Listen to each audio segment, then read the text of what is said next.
Que Deus abençoe.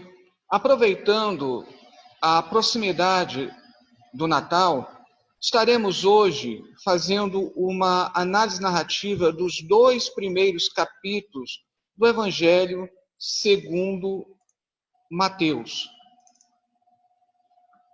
E precisamos, primeiramente, entender qual é a organização narrativa do Evangelho segundo Mateus e qual é a sua proposta geral.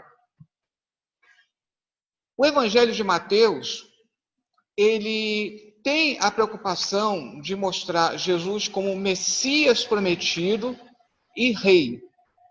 Essas são as principais preocupações do Evangelho segundo Mateus. E ele também está preocupado com uma comunidade cristã lá nos primórdios, que parte dela já é gentílica e a outra parte ainda está, digamos assim, presa aos costumes oriundos do judaísmo. É o que muitos chamam de um cristianismo helenista e um cristianismo palestinense. Se nós observarmos o Evangelho de Marcos, ele é muito mais voltado para a questão gentílica, especialmente o ambiente romano, embora não necessariamente tenha sido escrito exclusivamente para os romanos. Assim como o Evangelho de Mateus, ao contrário do que se costumava dizer, ele não foi escrito exclusivamente para os judeus, mas percebendo essa dupla realidade ali atrás do cristianismo.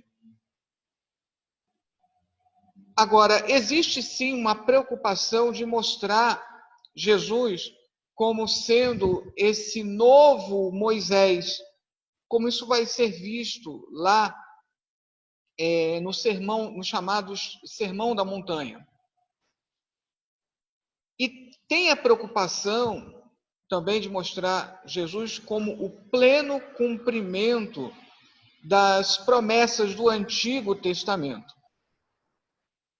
Então, essa palavra cumprir a justiça, ser justo, aparece muitas vezes durante o Evangelho de Mateus. E pensando nisso, esse Evangelho foi estruturado de acordo com a divisão quíntupla do Pentateuco. Cada uma, são 5 partes, cada uma correspondendo a um dos livros do Pentateuco. E essas 5 partes são precedidas por uma introdução, que fala justamente acerca do nascimento, que são justamente os 2 primeiros capítulos, e você tem uma conclusão, que fala de morte e ressurreição. Então você tem uma introdução, falando do nascimento, em contraposição à conclusão, falando da morte e ressurreição.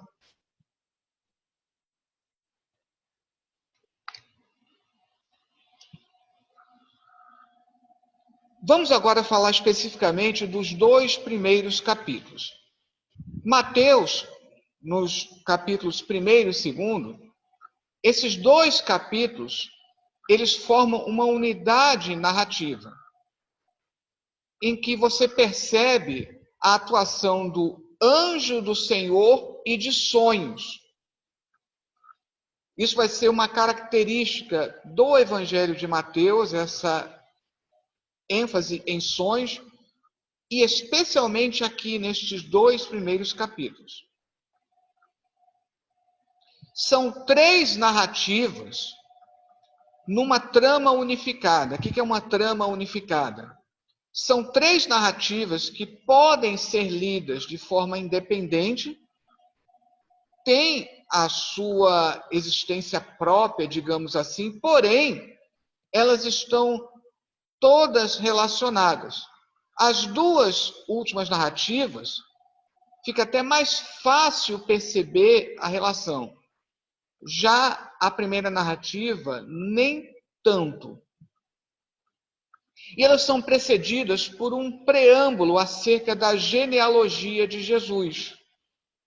Essa genealogia de Jesus, que está ali nos 17 primeiros versículos do Evangelho, lembra o livro do Gênesis, quando você tem constantemente essas genealogias, e ali, logo no primeiro versículo, você tem a palavra Gênesis, onde está a genealogia de Jesus Cristo. A palavra genealogia está traduzindo o grego Gênesis. Então você vê que desde o início está procurando entrelaçar, né, todas as tradições judaicas para mostrar que Jesus é o pleno cumprimento desde o princípio. As três narrativas, elas são o anúncio do nascimento de Jesus, o Salvador, que está ali no primeiro capítulo, versículos 18 ao 25. Depois você tem o testemunho dos magos do Oriente, que pega lá o capítulo 2, do versículo 1 ao 12. E aí depois, a vida do recém-nascido Salvador em perigo. Então veja como há uma correspondência entre o anúncio do nascimento, lá no capítulo 1, e lá no final do capítulo 2, a vida, né, desse Salvador em perigo. E no meio você tem o testemunho dos magos do Oriente. Vamos primeiramente ver a organização de Mateus no capítulo 1, versículos 18 até o 25. Você pode dividir em 4 partes ou até em 3, sendo que B e B' você poderia colocar numa só. Então você tem o plano de José, nos versículos 18 ao 19. Depois, a revelação a José, feita pelo anjo, que na verdade está revelando o plano de Deus.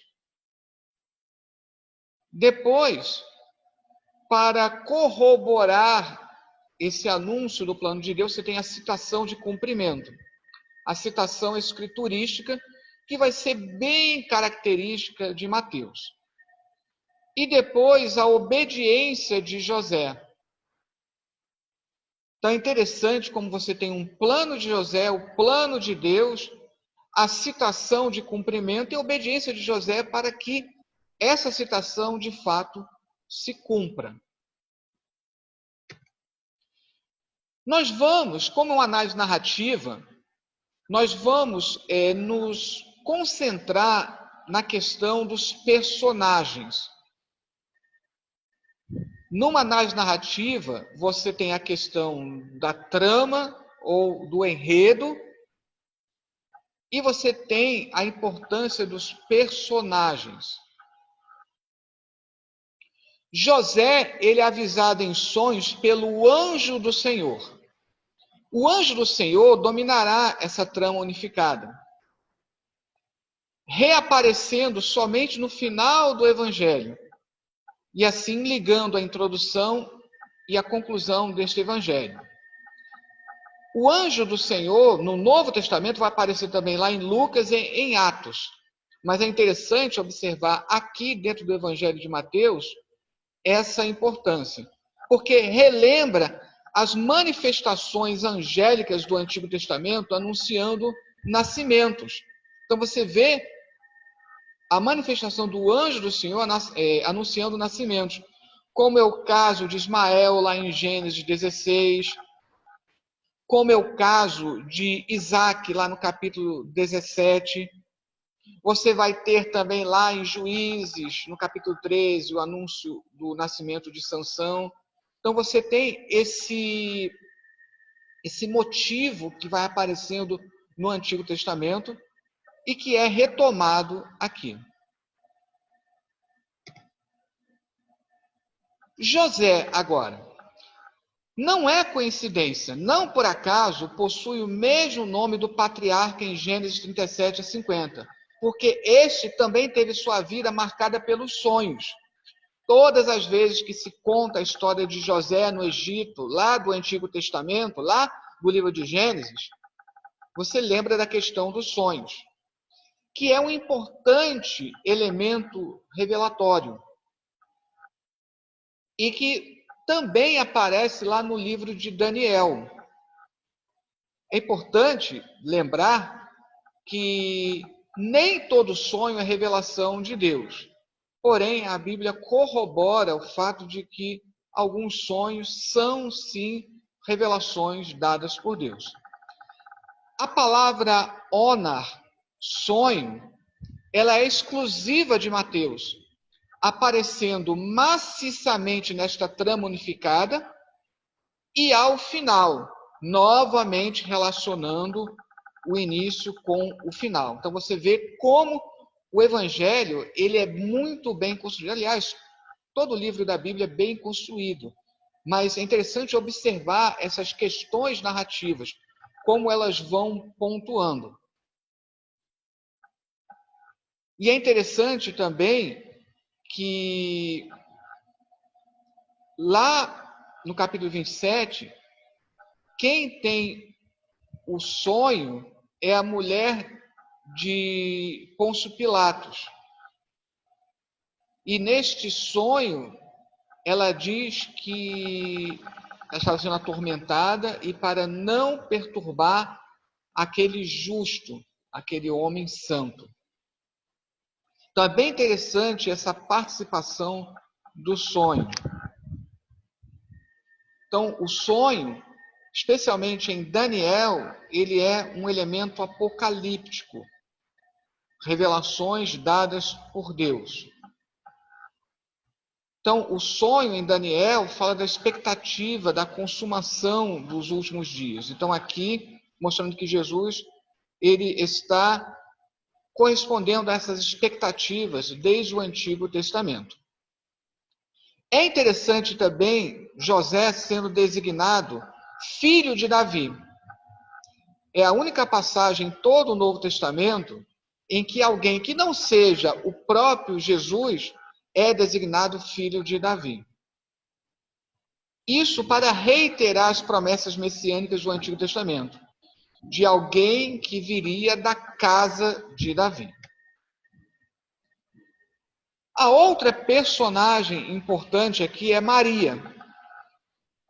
E ela é mencionada especialmente por representar o cumprimento da profecia da semente da mulher em Gênesis 3:15. É até interessante nós lermos esta passagem, que ela é conhecida como o proto-evangelho, porque é o primeiro anúncio do evangelho, como muitos gostam de colocar. Porém, inimizade entre ti e a mulher, entre a tua descendência e o seu descendente.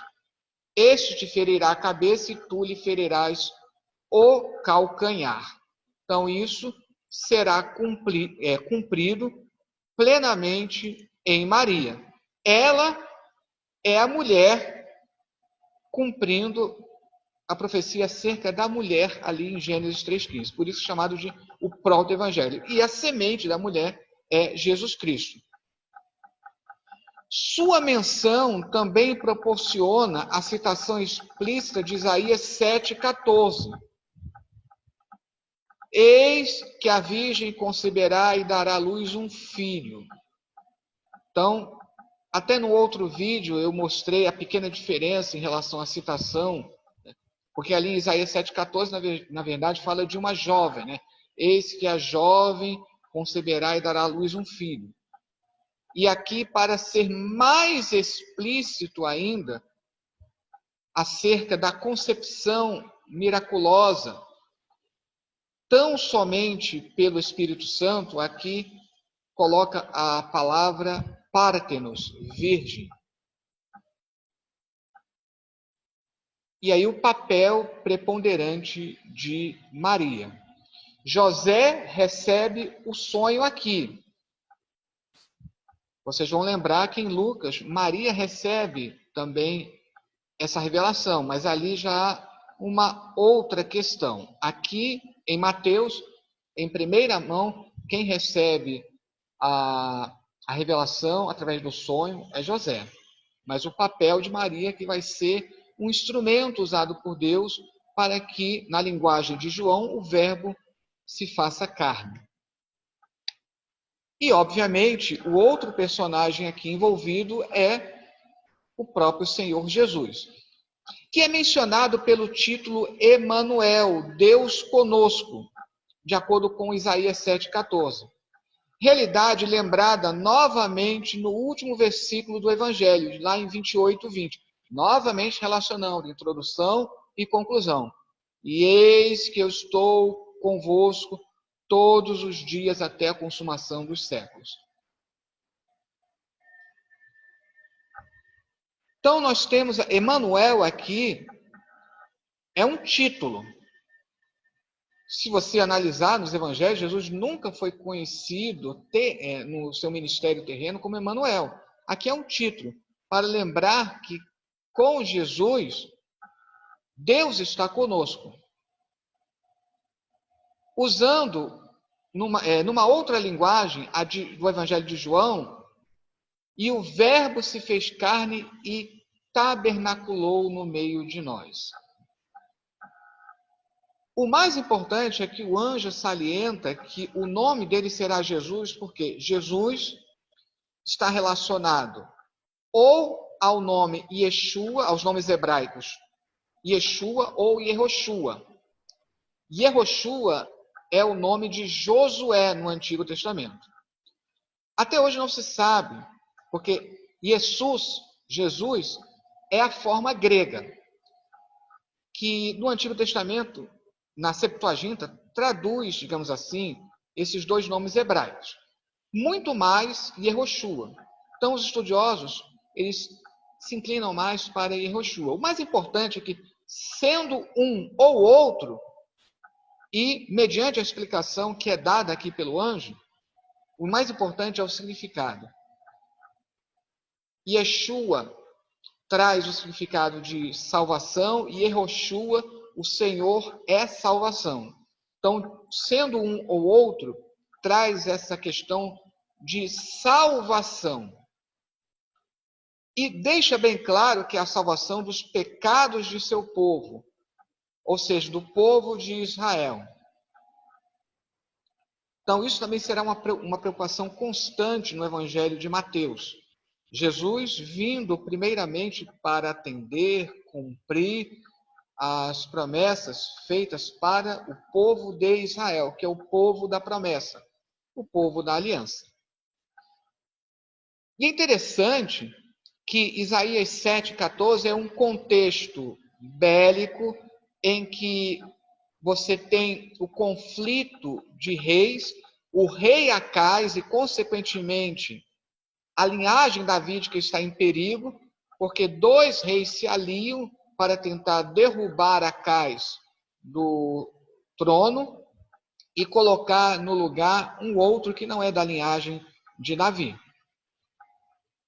Então, ali a salvação prometida é da linhagem de Davi, mais especificamente a salvação de um rei que está em perigo. É interessante que esse contexto de Isaías capítulo 7 vai proporcionar esse link, né, esse contexto para o próximo capítulo. E, mais especificamente, da primeira narrativa desse capítulo, que pega os 12 primeiros versículos, em que você tem uma disposição tríplice. Então, primeiro, os magos procuram o novo rei. Depois, a revelação a Herodes, atual rei, e como é a sua reação. E depois os magos encontram e adoram o novo rei. Então você vê que os magos procuram o novo rei, e lá no final eles encontram e adoram o novo rei. Como nós fizemos lá no primeiro capítulo, vamos fazer agora também aqui. Os personagens envolvidos aqui.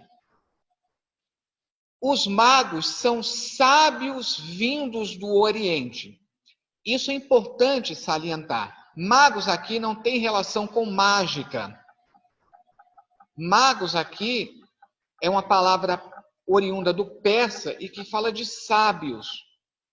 É porque na Pérsia, algum desses magos, nessa busca de conhecimento, nessa sabedoria adquirida, alguns se enveredavam pelo caminho da magia, como nós conhecemos hoje.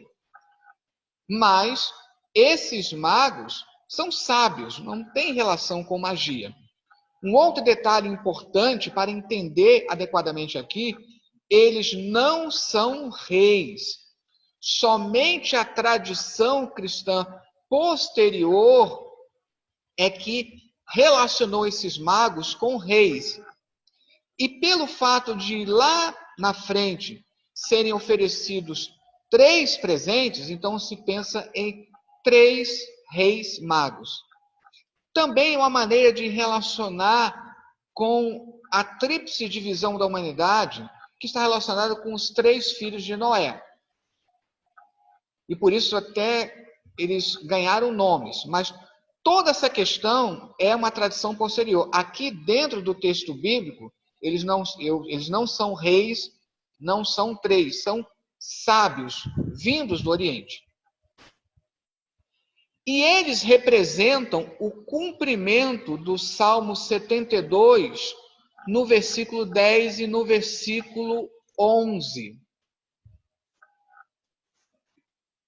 Vamos analisar aqui Salmo 72, no versículo 10.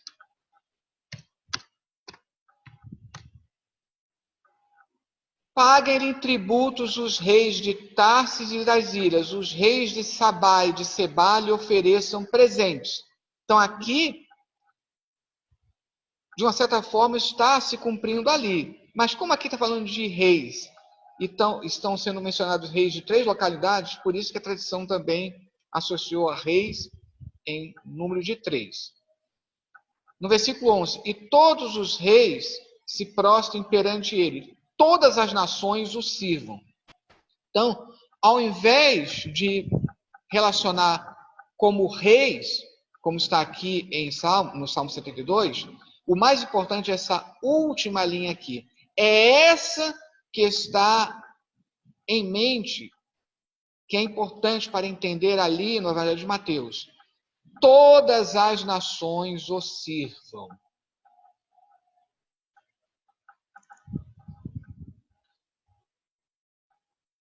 A estrela representa o cumprimento de Números 24, 17. Eis que uma estrela procederá de Jacó.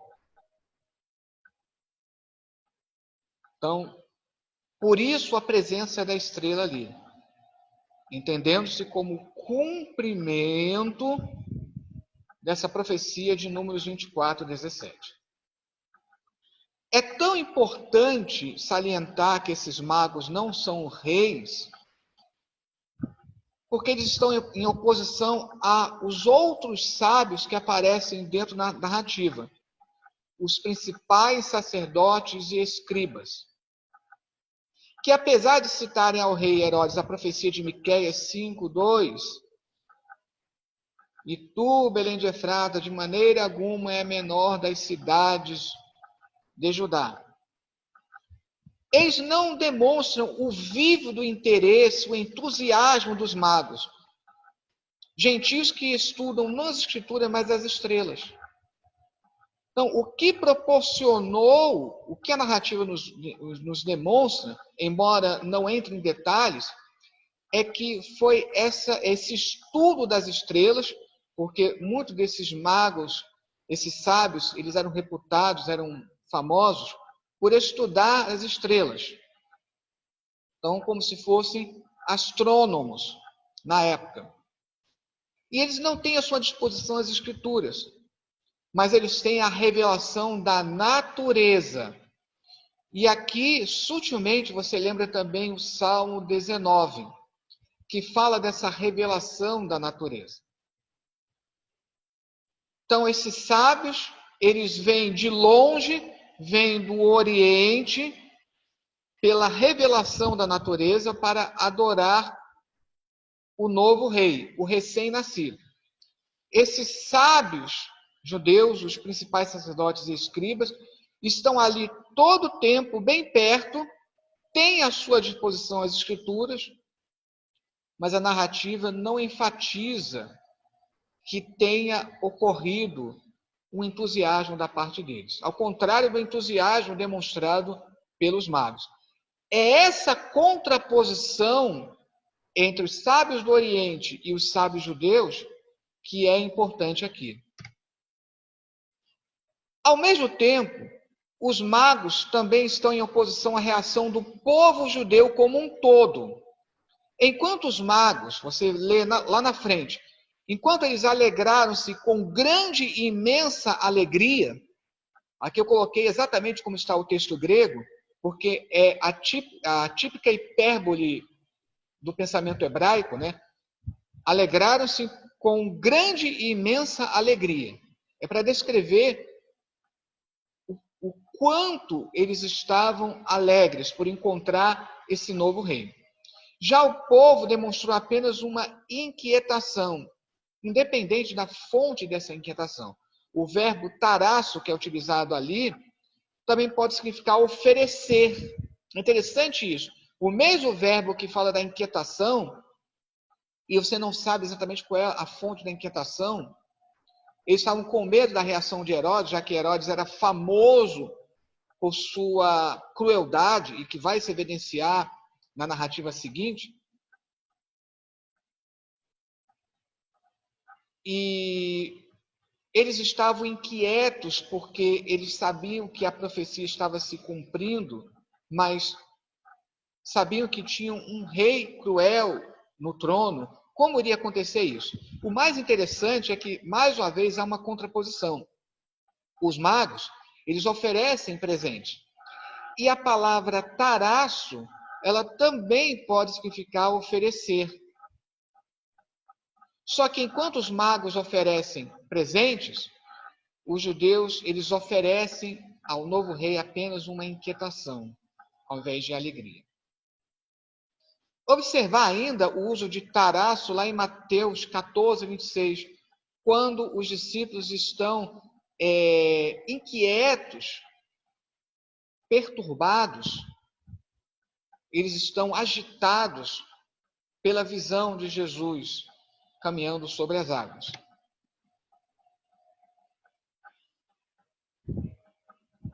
Os magos, eles não são reis, porque aqui você tem uma oposição de dois reis. O rei Herodes e o novo rei Jesus.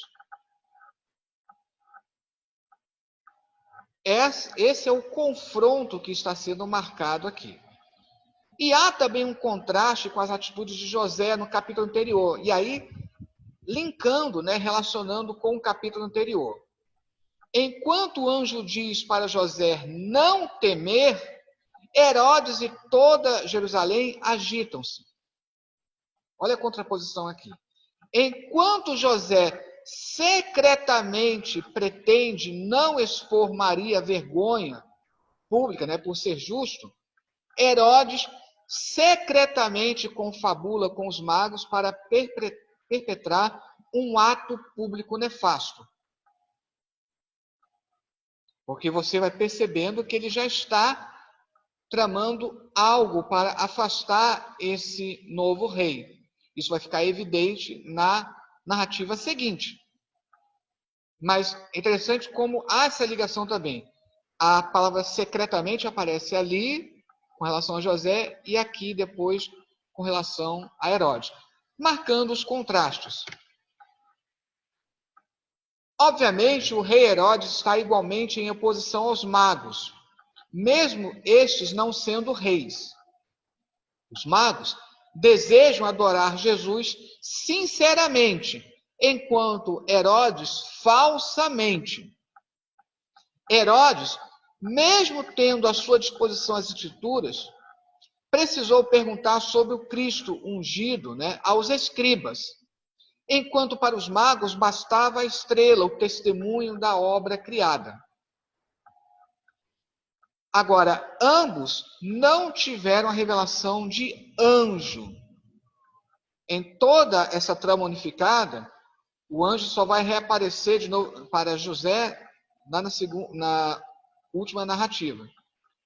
Mas os magos foram avisados em sonho como José. Eles só não tiveram uma manifestação do anjo do Senhor. E aqui é bom lembrar que eles são gentios, são avisados em sonho, sem a manifestação do anjo do Senhor. Lá no final do Evangelho, a mulher de Pôncio Pilatos também será avisada em sonhos, mas não há menção do anjo do Senhor. Agora vamos à organização do capítulo 2, dos versículos 13 ao 23. Mais uma vez, nós temos uma disposição tríplice. Então é interessante que aquela primeira narrativa, você pode considerar também uma disposição tríplice, e aí nós teríamos 3 narrativas e cada uma podendo ser dividida em 3. Então aqui nós temos a fuga para o Egito, no capítulo 2, versículos 13 ao 15. Lá no meio, você tem Herodes procurando exterminar o novo rei, e aí termina o retorno do Egito. Então você tem a fuga para o Egito e depois o retorno do Egito. Se nas outras narrativas nós analisamos os personagens, aqui nós precisamos analisar a trama em si.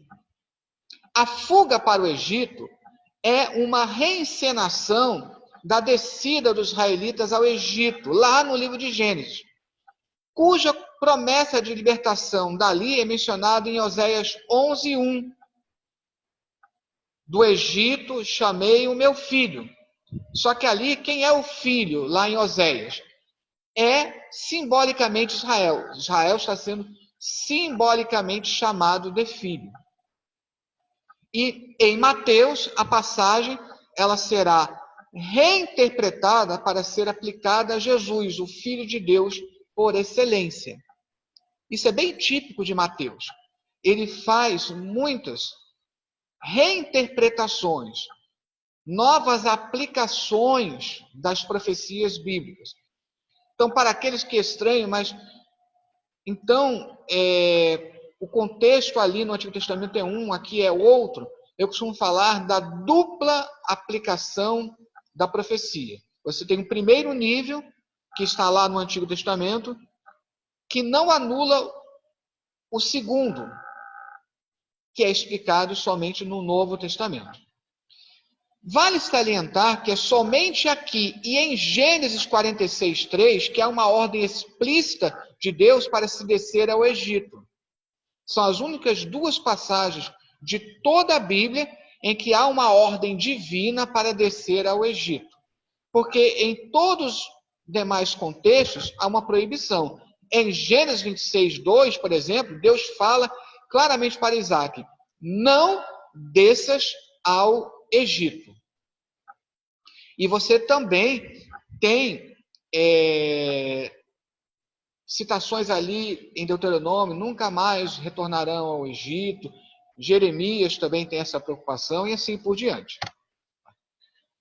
A matança dos inocentes, se ali, estamos voltando aqui, se a fuga para o Egito reencena a descida dos israelitas ao Egito, lá no final do livro de Gênesis, a matança dos inocentes reencena a ordem de Faraó para matar os meninos recém-nascidos hebreus, lá em Êxodo 1:22.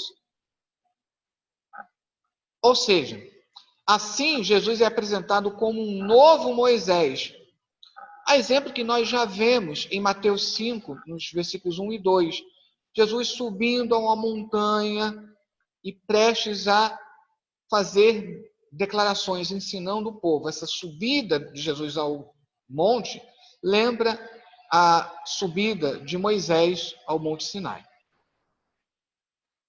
E com a citação de Jeremias 31:15, quando fala de Raquel, do pranto em Ramá, de Raquel chorando pelos seus filhos, porque eles não mais existem, também reencena o cativeiro da Babilônia, porque ali o contexto em Jeremias está falando do cativeiro da Babilônia. Raquel,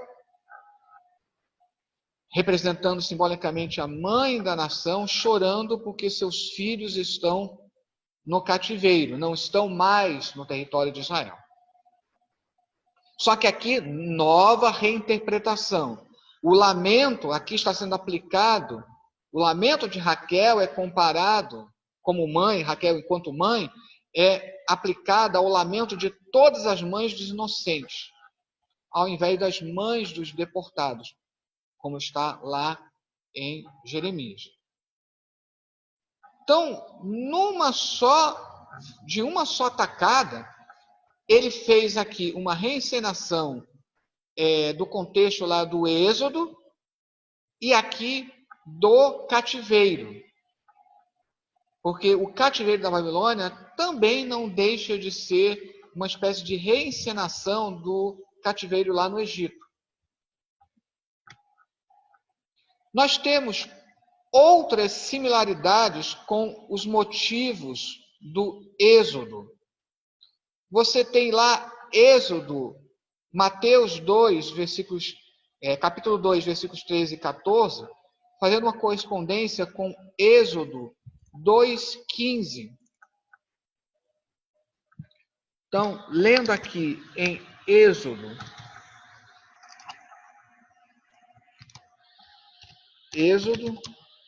2:15. Informado desse caso, procurou o faraó matar Moisés, porém Moisés fugiu da presença de faraó. Então a família, né, José, Maria, juntamente com Jesus, fugiu para o Egito. Então é interessante que aqui a ordem é inversa, porque aqui ele foge do Egito, e ali a ordem para fugir para o Egito. Nós também temos Mateus 2,19, fazendo correlação com 2,23. Então, aqui, decorridos muitos dias, morreu o rei do Egito. E ali também menciona, decorrido muito tempo, morre Herodes. Então, Mateus 2,19, tendo Herodes morrido. Então, é bem interessante como você vai observando essas correlações. E você tem ainda Êxodo 4:19.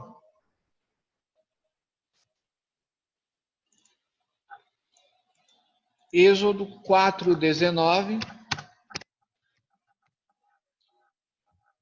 Disse também o Senhor a Moisés em Midian: vai, torna para o Egito, porque são mortos todos os que procuravam tirar-te a vida. E nós vamos ler lá em Mateus 2:20. Veja como é uma citação. Um vídeo que eu já tinha gravado antes sobre o uso do Antigo Testamento pelo Novo, você vê que até a ordem das palavras é semelhante. Dispõe-te, toma o menino e sua mãe e vai para a terra de Israel, porque já morreram os que atentavam contra a vida do menino. Apenas o sentido é contrário. Moisés foge do Egito e depois ele retorna para o Egito. José, juntamente com Maria e o menino Jesus, fogem do território de Israel e agora retornam para a terra de Israel. Esse retorno, essa saída da terra de Israel e o retorno, também representa a ida para o cativeiro e o retorno do cativeiro. Então, o retorno do Egito representa tanto a libertação do Egito, quanto o retorno do cativeiro da Babilônia. E essa libertação apresenta um roteiro geográfico feito por Jesus. Israel, Galileia e Nazaré, do geral para o particular. Porque ele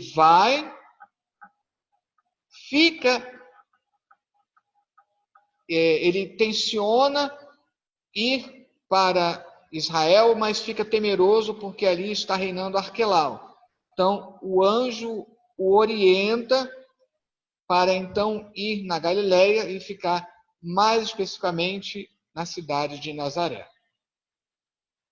A menção de Nazaré proporciona outra citação escriturística, provavelmente de Isaías 11:1.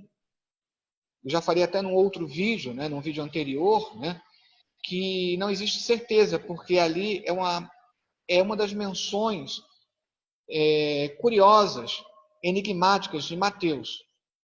Mas é interessante que, se essa menção é de fato de Isaías capítulo 11, versículo 1, já citei num outro vídeo, mas eu vou repetir aqui, até dada a importância.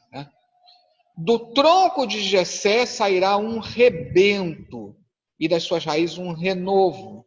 Rebento aqui traduz justamente a palavra hebraica netzer, aqui netzer, cuja raiz tem as mesmas consoantes da palavra Nazaré e, consequentemente, Nazareno. Então, por isso que é considerada a passagem preferida, como citada ali. Embora, provavelmente, Mateus está tendo uma ideia geral de várias passagens, porque ele fala escrito nos profetas.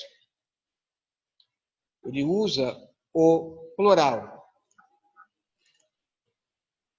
Mas, seja como for, é interessante que Isaías 11:1 certamente é uma das passagens pensadas aqui.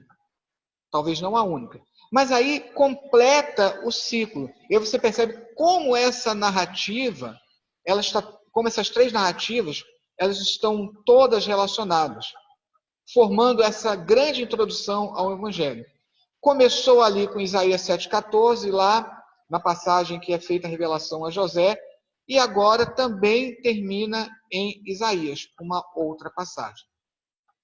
E você percebe como nessa terceira e última narrativa, toda a história de Israel ela foi revisitada.